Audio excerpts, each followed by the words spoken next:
Welcome everyone, I would like to show you how to connect your AirPod Pros to your Samsung Galaxy Tab S8 series. So it doesn't matter which model of the AirPod Pros you have. For this tutorial, I'll be using the AirPods Pro first generation, but again guys, any model is supported. So what we're going to do is, the first step is on the tablet itself, we're going to head over to settings, and inside the settings we're going to tap on connections, then we're going to tap on Bluetooth, and inside of Bluetooth what we need to do is make sure Bluetooth is turned on.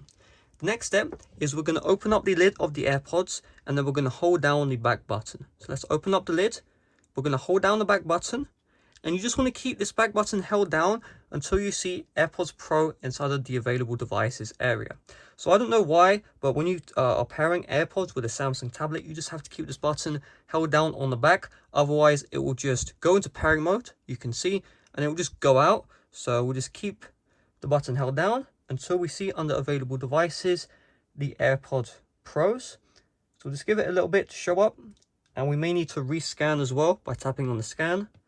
And you can see AirPods Pro, tap into it like so, pair, and just like that we've successfully paired our AirPods Pro to our Samsung Galaxy tablet. So that's all there is to it. Thanks for watching, see you guys later, bye bye.